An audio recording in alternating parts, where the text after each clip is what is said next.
Tonight, Americans were promised cheaper prices, direct payments, and economic relief. But the numbers behind those promises don't actually add up.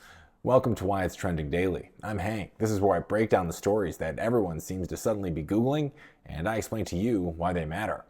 So President Donald Trump just delivered a national address from the White House this evening. The speech was billed as a progress report and a preview of what's next, but it quickly became a sweeping defense of Trump's economic record, paired with major new promises tied to tariffs, taxes, and spending.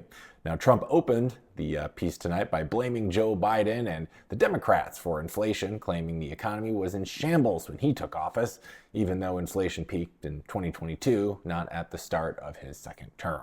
He insisted that prices are now coming down fast, pointing to gas, cars, airfare, and groceries, but government data shows prices remain elevated, even if inflation has seemingly slowed. Trump repeatedly credited tariffs for economic success, claiming they've brought factories back and boosted domestic manufacturing. Now, this is where things take a bit of a turn. You see, factory construction spending has actually declined since peaking back in 2024, and economists have warned that tariffs have shifted costs onto consumers, with Americans paying more than half of tariff-related expenses. Awesome.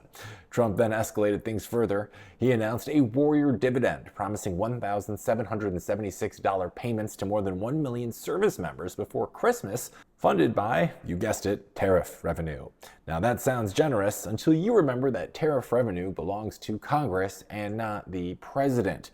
So this is either a promise that Congress has to approve or a check that exists mostly on paper. And the promises, they didn't stop there. Trump suggested tariff revenue could replace income taxes, fund payouts to Americans, and compensate farmers, even as the administration faces a Supreme Court case that could force refunds of tariff money altogether. If this feels like every dollar is being spent 3 times at once, congratulations. You've been paying attention.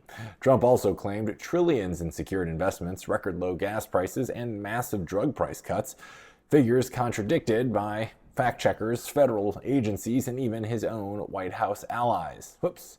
Now, at the same time, unemployment has risen to 4.6%, the highest in 4 years, and polls show voters remain deeply concerned about the cost of living. Now, this speech, it matters because it shapes expectations about your money, your taxes, and your future.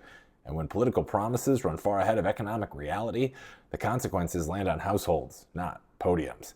Now, whether tariffs raise your costs, whether payouts actually happen, and whether prices truly fall affects your paycheck, your bills, and how much trust you place in our economic leadership. America isn't running an economy right now, it's running a sales pitch. Tonight wasn't just a speech about progress, it was a test about credibility. The claims are loud. Math, though, still missing.